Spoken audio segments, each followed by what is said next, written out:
you've heard, my name is Lukas Hemmerle. I work for Switch. That's the National Research and Education Network in Switzerland. Some of you might know that we operate a federation called Switch AI. Actually, it was one of the first production identity federations worldwide, and therefore we have now almost 15 years of experience in that field. And therefore, I feel confident to talk about this sensitive subject of attribute release. Yeah, and with that, we start and delve into the topic.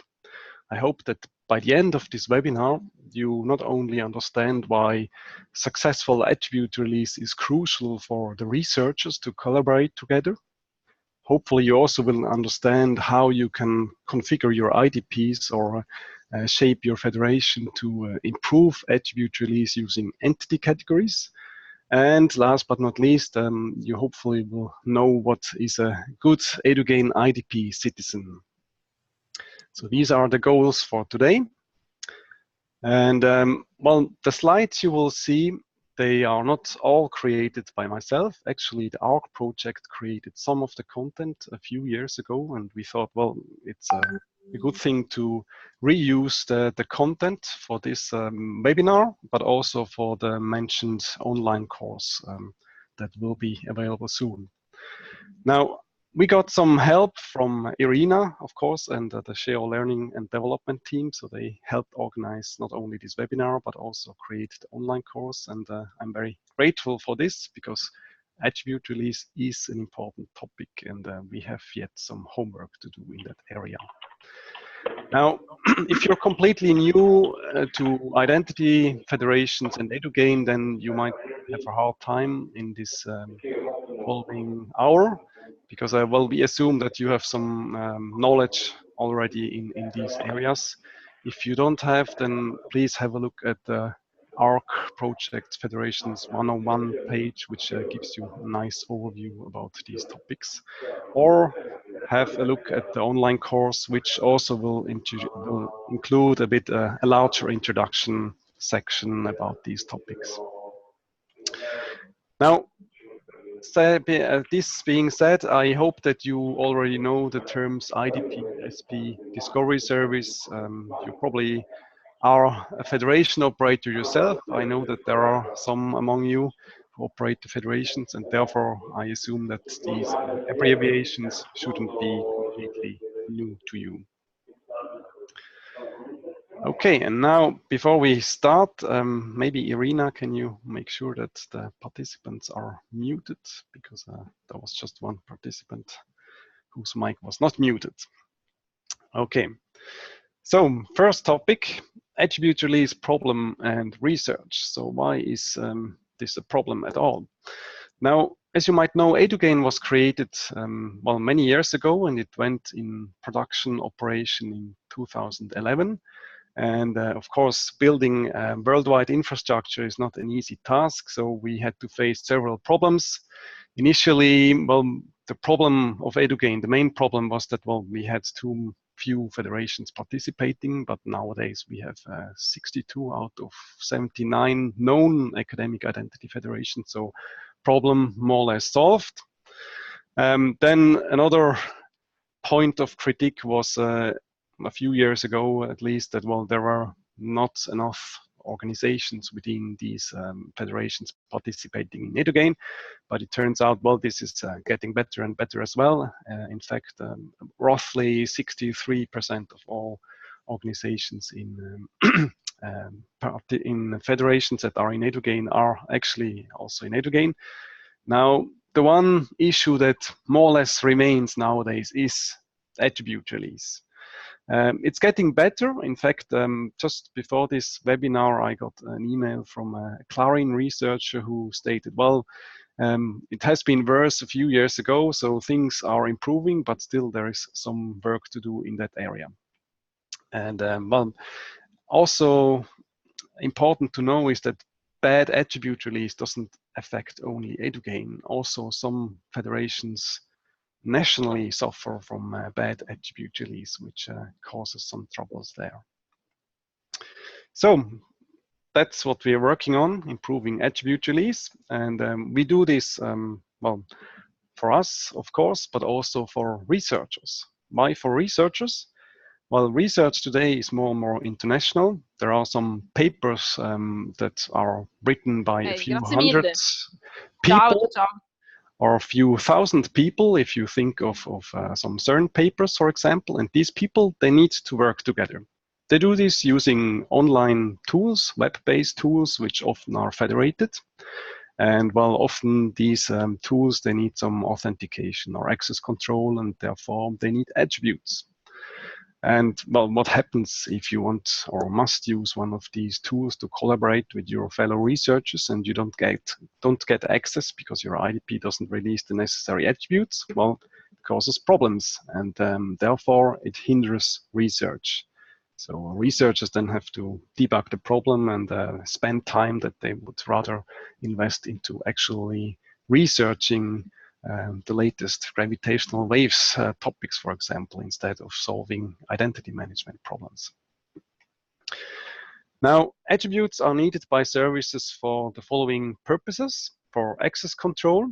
So, for example, you want to make sure that only certain staff members from certain universities get access to certain genome databases, for example, or you specifically have access control rules for individual users identified by some attribute.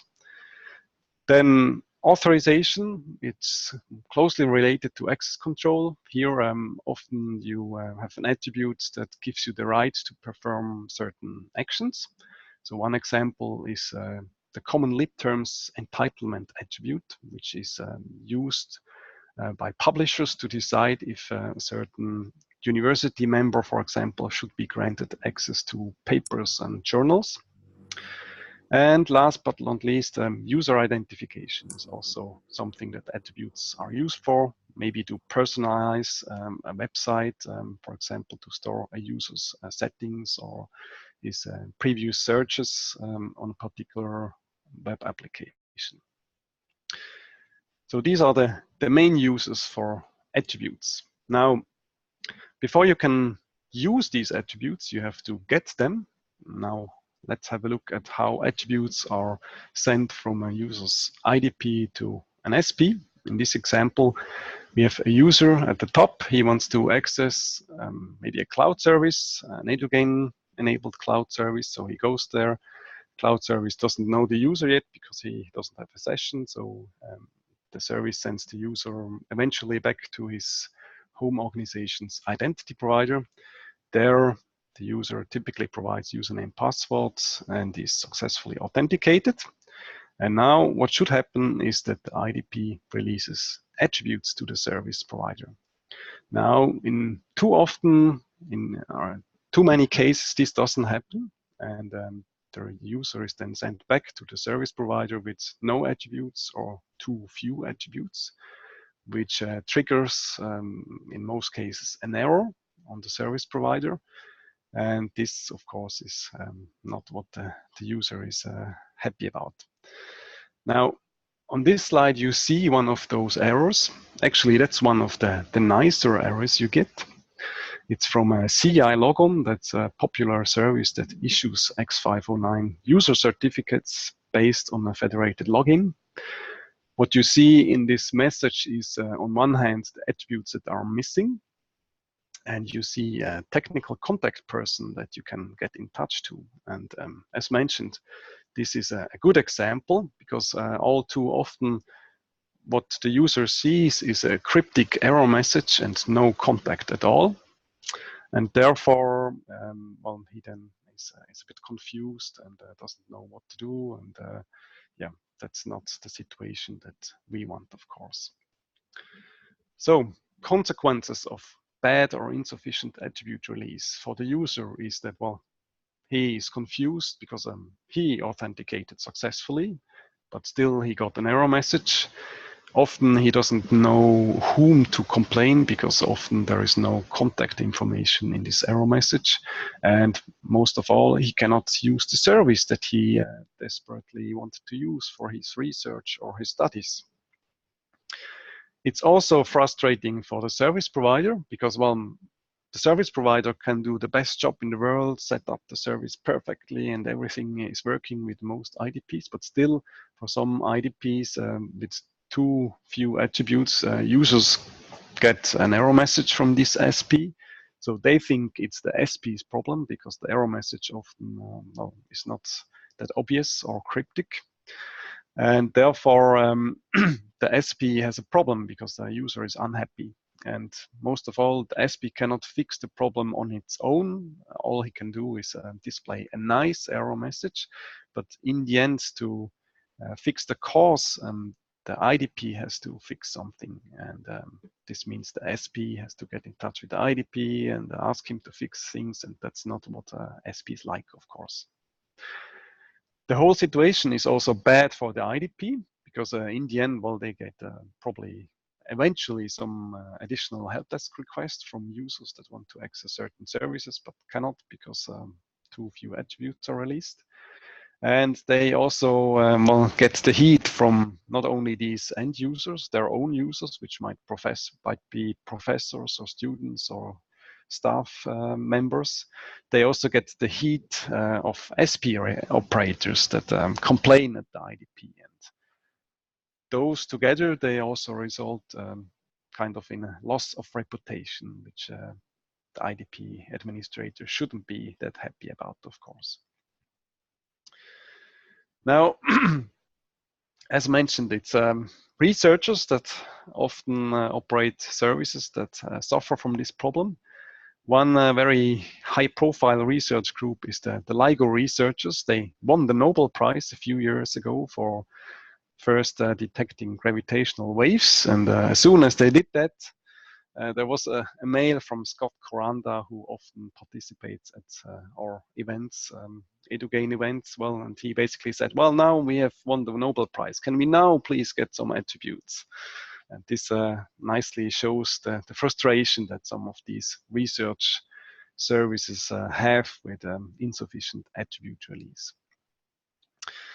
So by now, I hope you understand a bit the issue and the problem.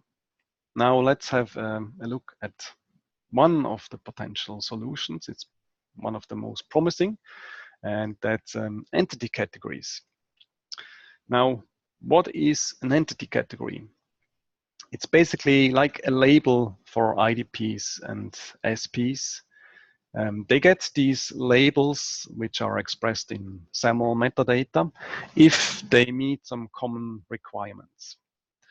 Now, these labels, in fact, could be created by anyone, but of course, they are only useful in the context of eduGAIN if several or all federations in eduGAIN agree that a certain label should be used and what requirements come with this. Now, fortunately, we have a REFEDS, so the Research and Education Federation's interest group that creates and manages entity categories using well-defined consultation process. And they make sure that not too many entity categories exist, but those are created that are needed. Now, why can entity categories help solving the attribute release problem? Well, you can use them to flag all SPs that well, meet some requirements. That's one thing. And well, having this label then allows identity providers that trust this label to create one simple rule to release attributes to all SPs having this label. So having this entity category flag in SAML metadata. And this then means that you can scalably create an IDP attribute release rule to cover all SPs that have this label or have this entity category. And that's actually very convenient because you have to configure this only once and then you solve the attribute release problem for many services. Now, before we have a closer look at the relevant entity categories, here an overview about all popular entity categories. On one hand, there is the REFEDS Research and Scholarship entity category. this is a very relevant entity category for attribute release. Basically, it's assigned to SPs that enhance research and scholarship, and it can be used by IDPs to signal that they are releasing attributes to such services. In fact, well, a bit more details on this on one of the following slides. But first, another relevant entity category for attribute release, that's the SHEO Data Protection Code of Conduct. It works similarly like the research and scholarship, but it doesn't have a fixed bundle of attributes that a service can expect if he has this entity category. But it's basically a promise by the service provider that it will obey certain data privacy rules, and therefore the IDP can have a greater trust in releasing attributes to services that have the COCO entity category. So COCO is the short version of the SHEO Data Protection Code of Conduct, which is a very long and well, not easy memorable term. Also important for the research community is the certify entity category. That's not relevant for attribute release, but still it's an important one to support. Certify defines certain agreed on procedures how to handle security incidents. So for example, if a service got compromised, so or a user account got compromised, then Certify gives some guidance on how to deal with this matter. There is a specific SHEO online course on Certify, which I recommend you to have a look at as well. We won't go into detail on this topic, but still Certify is something that a good eduGAIN IDP and SP should support as well. Last but not least, there is another entity category quite often used. That's the hide from discovery entity category, which is used by IDPs only to basically well, indicate to discovery services that this IDP should not be listed because it's maybe a test IDP or a debugging IDP and should not be used by regular users yet. So these are the most common 4 entity categories used worldwide. And there are many more that are used just nationally or within one federation only. But from eduGAIN's perspective, these 4 are probably the most known ones or relevant ones. Now, I mentioned this already. Technically, the entity category are basically labels attached to SAML2 metadata. What you see on this slide is how this looks like. So in SAML2 metadata, every SP or IDP description is within an entity descriptor. They can have an extensions element, and in that extensions element, you typically have the entity category information attributes. Now, in this example, we have an R&S, research and scholarship entity category assigned to this entity. Now, there is a specific other form of entity category for IDPs often.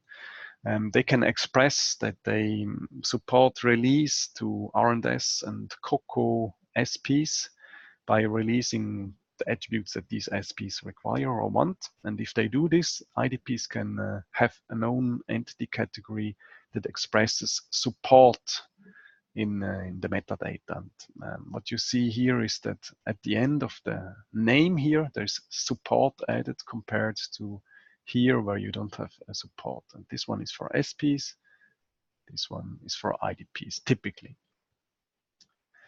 Now, let's have a closer look at R&S. So this entity category, as mentioned, is assigned only assigned to SPs that somehow enhance research and scholarship and are operated for the purpose of supporting research and scholarship.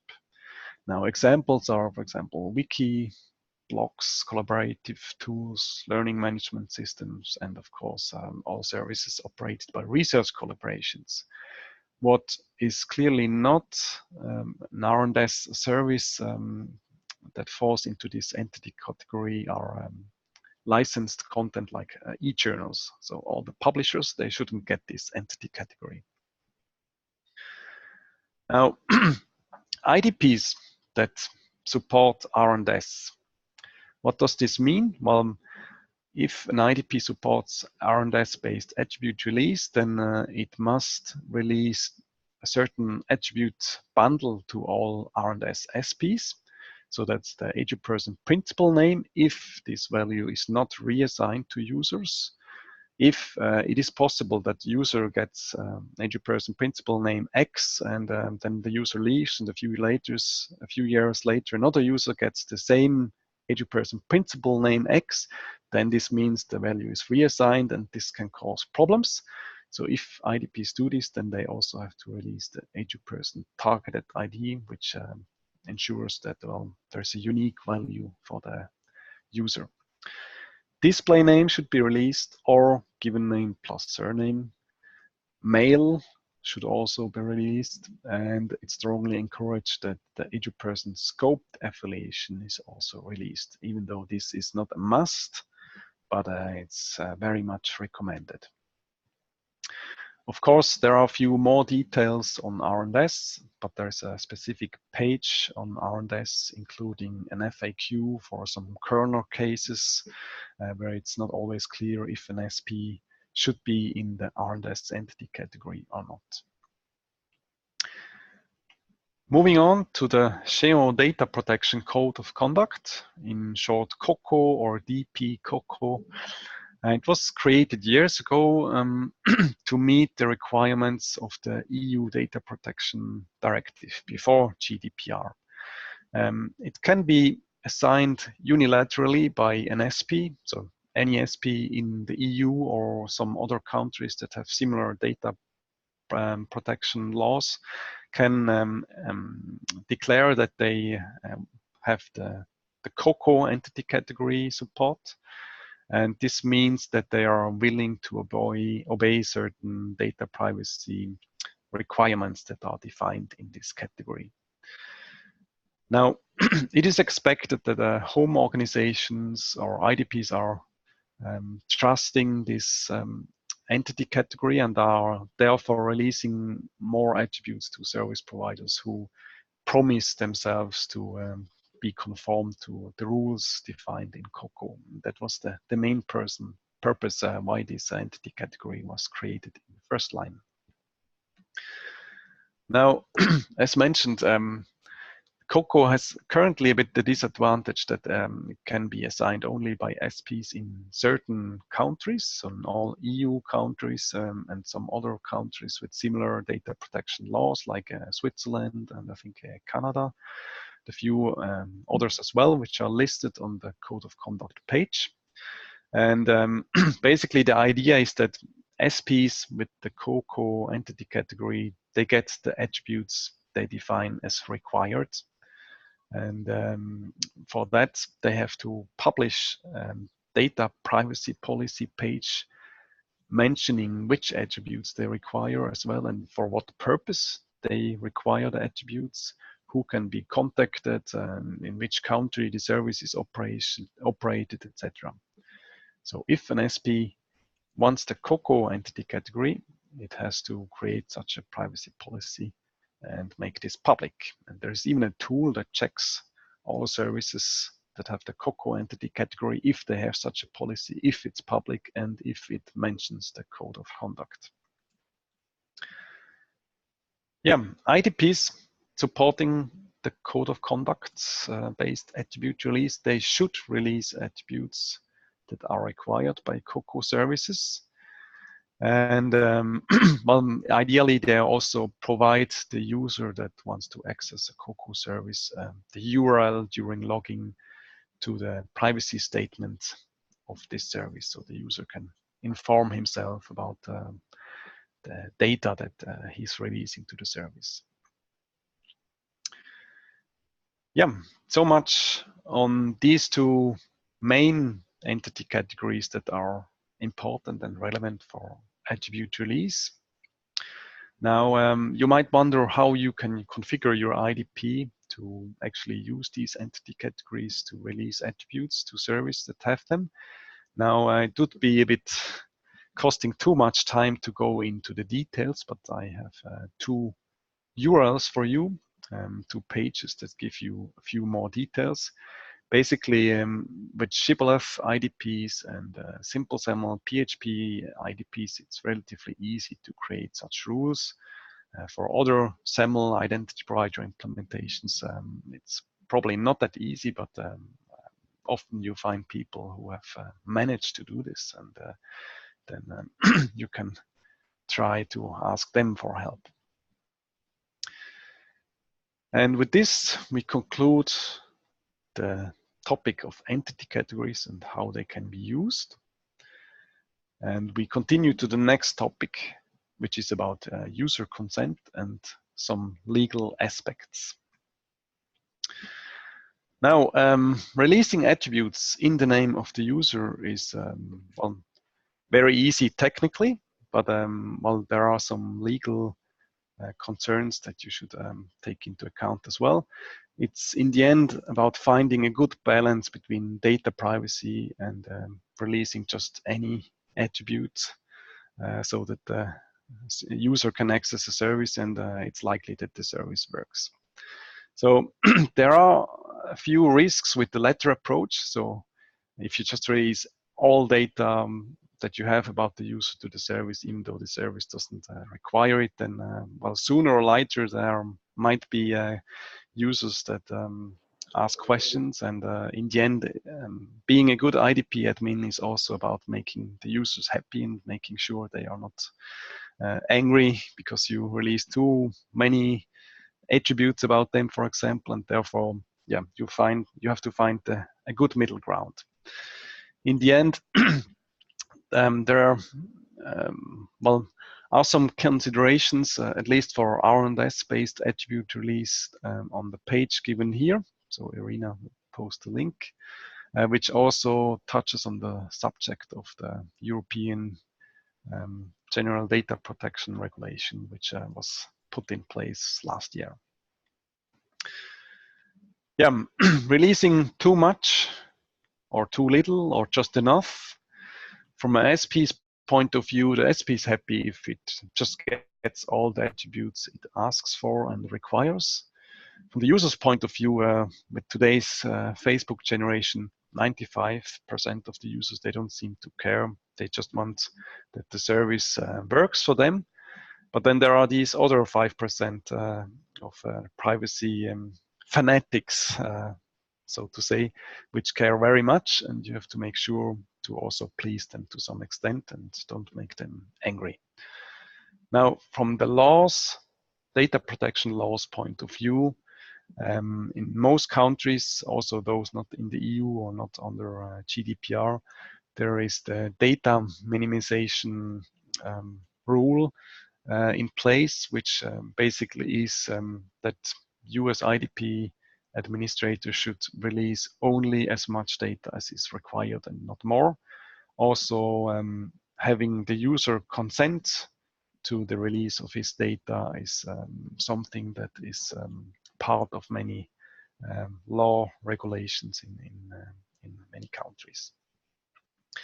Certainly part of the GDPR, which is something that the EU countries have to obey since last year.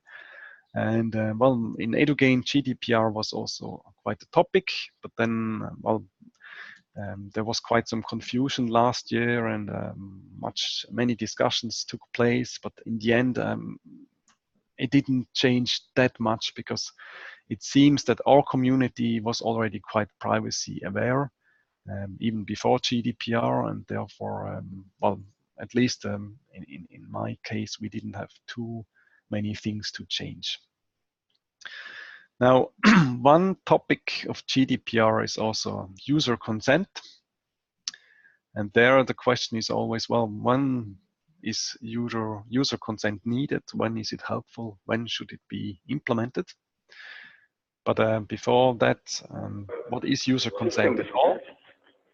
User consent is typically a screen that is shown to the user after authentication. It shows the data that is released about the user to the service. So it informs the user about his personal information and other attributes that is sent to the service, and typically the user then has to agree or accept or abort. So it's typically a binary decision, all or nothing. Now, when you implement consent, to do it properly, you should ask the user to accept or agree or give consent. That's one thing that is important.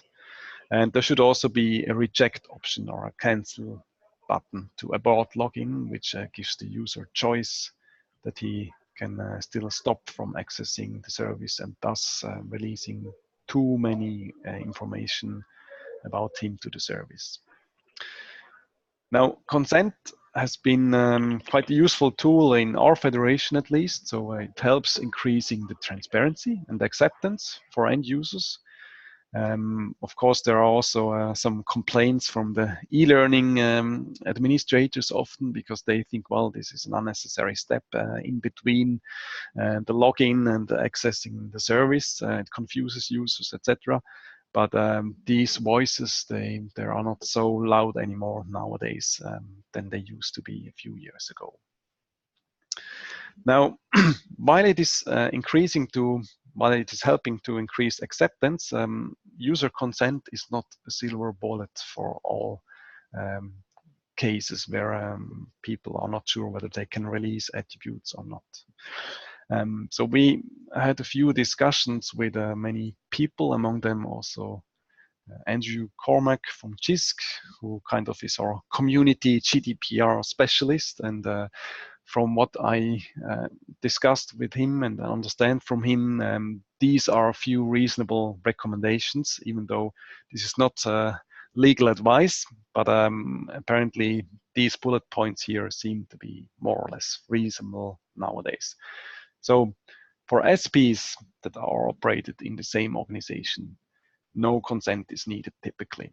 So you can disable consent for these SPs. For SPs supporting R&S and COCO, and the recommendation is also not to show you a user consent.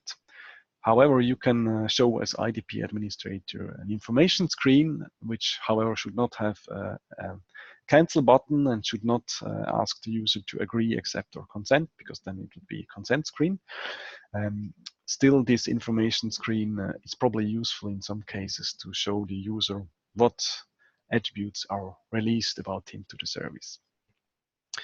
Services that get only unpersonal information, like publisher services that get only the common lib terms entitlement attribute, they don't need consent either, because, well, nothing personal is released to these services.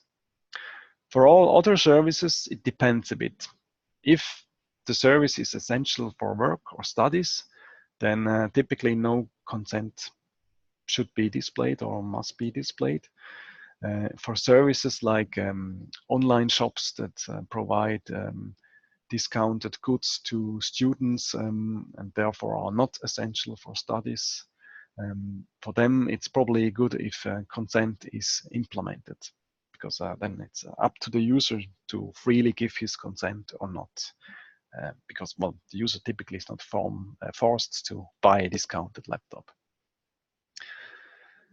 Yeah, so this is kind of a summary when or when not to require or implement consent. And well, the last slide on this legal and consent topic is about the perceived risk of legal issues. We have heard we have heard in the past few years many IDP administrators who said, well, I cannot release attributes because, well, I fear that we get sued, etc. And well, in my opinion, often these were just, well, perceived risks, or to some extent excuses to not take responsibility for anything. Because as of today, since 2004, I have not heard any case where an academic institution was sued or anything because they released too many attributes. Not even in Germany, where the data protection laws are very strict for historical reasons, and also not since EU GDPR got into place last year. So I, to some extent, don't understand these fears. Then again, could also mean that, well, nobody was sued because, well, the academic institutions take data protection more seriously than some commercial companies, which probably is the case in my opinion. Now, this being said, on the other side, over the past few years, we have heard countless complaints from researchers and communities about users that cannot use their services because too few attributes are released to these services. And that this causes them problems and needs time that they rather spend on actual research. And so, well, the consensus there is that, well, bad attribute release hinders research, stops them from actually doing research, and instead they have to deal with identity management issues, which is not the goal. Yeah, so this concludes the chapter about user consent and legal aspects. Now, we have already seen a bit how entity categories can improve attribute release. Another mean to improve attribute release is actually apply people entity categories and see whether they have an IDP that well, obeys entity category based attribute release, and therefore we had the idea to create some IDP health check to see whether an eduGAIN IDP is correctly configured and works as a good eduGAIN IDP citizen, which also includes attribute release, of course. Now, attribute release should not be the only thing, of course, that is part of this health check. We also, from eduGAIN's point of view, should make sure that the login page of the IDP, for example, is secured, and that the IDP is in eduGAIN at all, which also is not always the case, even though it's in eduGAIN metadata listed. And therefore, we created this IDP health check. Now, it's a check that consists of 5 steps. At the end of these 5 steps, well, one can be pretty sure that an IDP is in eduGAIN and is more or less correctly configured and does attribute release properly. Now, this check is actually not one check, it's a set of different checks. And basically, it's a set of instructions to use these different checking tools that you see on this slide. And the IDP health check is currently part of this successful attribute release online training that Irina was mentioning in the beginning. It will become available very soon. We had hoped to have it ready by now, but then there was a health issue of one of the external consultants that prevented us to some extent to finish it already now, but should be a few more days or maybe a few weeks, and then it should be ready. Just to give you an idea of how this health check looks like, we have here an extract of the 5th step. That's one of the more important ones, where people are instructed to go to the attribute release check, start the test, and then the test involves them logging in with their IDP. The IDP then is sent to several SPs that have the R&S entity category, the code of conducts entity category, etc. And each test, of course, then checks which attributes it receives. And based on these attributes, then a test verdict is shown to the user. This then looks like this. Obviously, if you get a rating of A or better, then this means that your IDP most likely is well configured. And the goal is, of course, to have as many IDPs having the A rating as possible, because then this also increased overall eduGAIN service quality. Now, each of these checks is coming with some result analysis. Here you see them in text form. Well, if an IDP gets a lower rating than a B, then there are some details on what the IDP admin can do. And hopefully with these instructions, he then can increase the rating and also at the same time increase the service quality of his IDP. Yeah, so that's an outlook on the IDP health check, which is actually part of the online course called Successful Attribute Release. So same name as this webinar. And it's also containing many slides or many inputs from this webinar, including an introduction, which is a bit more extended, and of course, many more details than I could show you just in 1 hour. The course will be available on the SHEO e-Academy, which also hosts a certified course, for example, which is, as mentioned, also very well recommended to have a look at as an IDP admin and as a federation operator. And yeah, as mentioned, it's not available there yet, but it will be in a few days. Now, in the context of this course, there might be some topics that IDP administrators don't get the help they would get from an interactive webinar like this one, because they can ask questions at the end. Of course, in an online course, this is not easily possible, but still, if they have questions, we will guide them to their local federations. And if that for some reason does not work, then they should also know that there is something called eduGAIN support. That's a team of competent colleagues who are familiar with many eduGAIN topics. And it's also possible to send questions or comments there. We even have an eduGAIN Slack channel that can be used to ask questions and get answers relatively quickly, because there are many people on that channel that can answer them with their expertise, which is often a few years of experience worth. Now, a question to all the federation operators, or a request to the federation operators among you.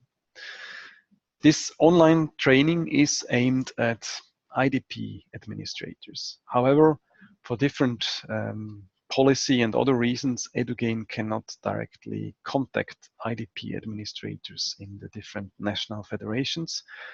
That's the reason why we need you as federation operators for these countries. We invite you all to have a look at the training yourself, the online training. As soon as it is possible, you will be informed, and report feedback and improvements to support at edugain.org. And then, after some time, when we have improved or fixed a few things, we encourage you to invite all your IDP administrators to take the training. And well, the training basically is something they can do on their own. It will require maybe 1 or 2 hours to go through it, but by the end, they should be familiar with the topic of attribute release, and they should be familiar with the techniques that can be used to solve attribute release and make their IDP work also in the sense that their users can access research services around the world. So that's why we need your help as federation operators. But as mentioned, you will hear from us in the coming weeks, and just as an announcement already now that you've heard about this, I mentioned this. Yeah, this brings us to the end of this webinar. Just as a summary again. So attribute release, if it doesn't work, it frustrates end users, it frustrates SPs, it hurts your own IDP's reputation, and most of all, it hinders research. And therefore, we should do something about this. We have the means to improve attribute release. So R&S and the COCO entity categories are good means to improve things. Then you have briefly heard about the IDP health check, which is part of the online training about successful attribute release. It's a 5-step check that lets IDP administrators see for their own sake if their IDP is well configured in eduGAIN, has a secure login page, and does release attributes, of course. We've heard about user consent a bit, which is one mean to further reduce the legal risk. As mentioned, legal risk is often a bit overestimated, in my opinion. There hasn't been any case that I'm or my colleagues are familiar where universities have been sued or gotten major legal problems because they release attributes. Then again, we've heard many complaints from research communities that have problems with users not being able to access their service because attribute release does not work, so they release too few attributes. Another last reminder to also have a look at Certify. I know that Hannah Short might be among the participants, and she's very much in charge of Certify and certainly loves to hear about this advertisement that I make for you to have a look at Certify. And last but not least, as mentioned, we need the help of federation operators to invite their IDP operators to take the online training, because only if this works, the training can have an effect and improve attribute release in the end. Yeah, and that's it from my side. Thank you very much for your attention. I think we still have, well, a few minutes for questions, and for those that can be longer in the room than 10 or 11 o'clock, I will be here for a few more minutes even after that. So we should have sufficient time for questions then. Thank you. Thank you, Lucas. We have a couple of, maybe we have time to answer a few comments and questions as you suggested, and if people can stay a little bit longer online to talk to you directly as well. Now, we have a comment from John Agland. John, would you like to share it? Yeah, do you want me to talk? Yes. It was just that the CI login screenshot, and I've not experienced this page, so you know I don't know if there's more information there, but the information is great for a user, but then moving on to the IDP operator, it doesn't have things like the entity ID or the OIDs of the attributes, and you know, using the friendly name is great for users, but actually for an operator they need the OID. Yeah, so you mean the SP's error message should also include the SP's entity ID, for example? Yes, so they know where they need to direct, you know, that release of attributes to. Yeah, well, that certainly is a good point. In fact, as mentioned, the error message there is already a good example, but as you can see, it can still be improved. And if you want to have an even better solution than CI logon has for these cases, there is on the eduGAIN wiki a page that contains instructions how to further improve the error messages in case of attribute release. It, for example, will also include a button that users can click onto, and then it will open their email client, which then is pre-filled with all the relevant information to the IDP administrator. And I think that email text will also include already the entity category. So in the best case, the user clicks then on the button of this error message page, hits send, and then the IDP should have all information that is relevant for him to fix the problem. But yeah, I agree, the entity category would be useful in general to also display on error messages, if there are any non-cryptic error messages at all. Okay, thank you very much. Now we've got a question from Alex Stewart. Alex, would you like to ask your question? Sure. It was asking about I guess it's the attribute bundle in the RNS entity category, which just includes identifiers from the eduperson schema. And so there's a relatively new standard there, which tries to address some of the issues with those attributes. For example, the case sensitivity and the kind of XML structure of eduPerson targeted ID. So you're the referring question, to subject ID and pairwise ID, I assume. yes. Okay, yeah.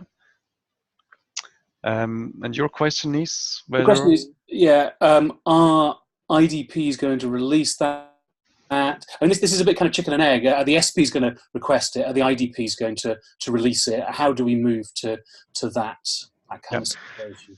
So the subject ID and pairwise ID attributes, they are not widely in use yet. They are just, I think, finalized, or the specification is finalized soon, or maybe it is already, but it's not implemented yet at the IDPs, and therefore it's not part of any entity category yet. So R&S was created a few years ago, and back then, well, of course, the attributes that were already widely used had to be used in that R&S bundle. It's not likely that R&S in the current version will be extended to also include subject ID and pairwise ID, because there was already a discussion not so many years ago whether some more attributes should be added to that set, and then the consensus was no, we cannot do this because it's already deployed and in use, and what could be done is creating a new version of R&S, which then includes these or other attributes. But I'm not aware currently of any efforts to create such a new version, but this might change when subject ID and pairwise ID will become more popular. Okay, thank you very much. We've got some time, I hope, to address or discuss or share the comments and interesting comments that Raoul posted. Raoul, would you like to talk about it? Yeah, well, maybe it's outside of the webinar, of the scope of the webinar.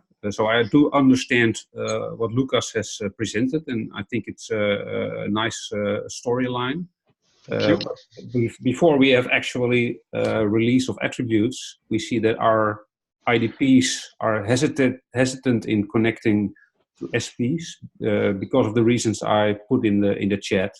You're from the Netherlands, right? That's a typical Dutch problem. Also, the Dutch Federation is probably one that suffers most from this opt-in problem, right? Well, we've talked to your colleagues already quite a few times about this, and they're also not happy about how things are, but they claim that, well, institutions want to be in control which services can be used by their users. Whereas in most other federations, this is not the case. So in our federations, we have 66 IDPs and 1,500 SPs. That doesn't scale if you have an opt-in. So our IDPs, they have no problems if their user access this or that service. They still have some control over this via attribute release. If they don't want that the user accesses certain services, they can block attribute release to that service, but they don't do this typically. So it's not a problem for us. It's also the same for many more federations.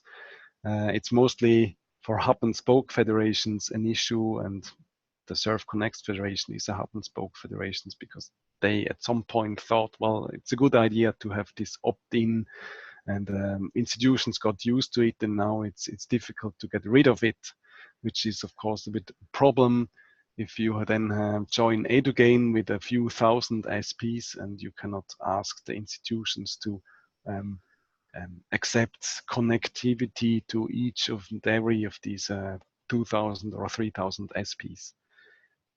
So yeah, I can feel the problem, but it's something that Serve Connect has to solve on its own with its community, I think. I was not sure that it was a typical Dutch problem, so I just wanted to share it. And if it's typical Dutch, we'll fix it. Yeah, well, it would be great, because we have also heard many complaints about that. For example, all the SHEO staff people, they are connected or were connected, I think, via SurfConnect. And whenever they wanted to access an eduGAIN service, some guy had to go on the SurfConnect Federation portal and click OK and do something, and that well, also caused some frustration. But this only as a side note. Okay, thank you very much. I suppose it also reflects the diversity and complexity of the environment where we all operate, and just yes, at how much how important it is to kind of work out the solutions that work in your particular situation environment and still allow these opportunities for collaboration and research. And there is a value, in my opinion, in this what appears to be maybe a localized situation and localized solution. It's bound somewhere, somebody somewhere encountered a similar situation, and it will be useful for people to be aware of solutions that somebody was successful implementing elsewhere. So I think there is a great value in this kind of exchange. Yes, indeed. So sharing experiences, that helps a lot typically, yeah. Because, you know, speaking on Raul's case, there are other hub and spoke federations, and they have the same architecture, but for them attribute release seems to work better because, well, they don't use this opt-in, or some of them don't use this opt-in process. And well, talking about the consequences of not having this process in place might well, reduce the fears of getting rid of it. Well, we're almost out of time. I wonder, Lucas, if you have, if you would like to maybe comment on Alan's comment about the product catalog, if you think we have time for that. Just let me see the question. So I have to go to the chat window. So the question from... For Alan Baxi. And yes, Miroslav, answer to your question, all the slides will be available. I'll send all the links and references that were mentioned during the webinar as a separate list, because there's quite a few information surrounding the issue of attribute release and relating information. We'll send you the copy of the webinar recording as well, and I will send you a special invitation to be the first viewers of attribute release e-learning module, and also confirm the technical issues that we have at the moment with Academy, where the certified course is located. So after the webinar, you will receive quite a lot of information, so be prepared. So yeah, for the... Regarding Alan's question, I'm not sure whether it was a question or rather a comment. So the product catalog would help such IDP operators in those federations. Not sure to which federations he was referring to, but yeah, product catalog. Well, there exists something like this for eduGAIN. It's on technical.edugain.org/entities. There all the SPs are listed, and name and contact information and requested or required attributes are listed, as well as some other information. Maybe this is what Alan meant. And well, this is available for eduGAIN, but not all federations probably have something similar for their national use. And if they had, then it might be a bit easier for IDP admins to create release rules for these SPs, or just these SPs. Maybe Alan has a comment on this if he's still here. No, probably not. Oh, I think you addressed. I think you responded to the comment. Okay. Yeah. Okay. I think we're okay there. Right. Okay. We are slightly over the time that we planned to be on this webinar. If there are no more questions coming in, what is left for me to do is to thank the audience for their time and participation and questions and attention. And of course, thank you very much to Lucas. You're welcome. For the time and the amount of work that's gone into presenting this information today. And there's a lot of information to present. And as we mentioned a few times, there will be a lot of information coming in after the webinar to you for future use, current use and reference, and for sharing. And a list of contacts should you wish to get in touch. Yes, I second all the thank you comments which appear in the chat box. I think Lucas, great job. Yeah, fantastic. Thank you. And yeah, thank you also for setting this up, the webinar. And to all of you leaving, I say already goodbye and let the attributes flow.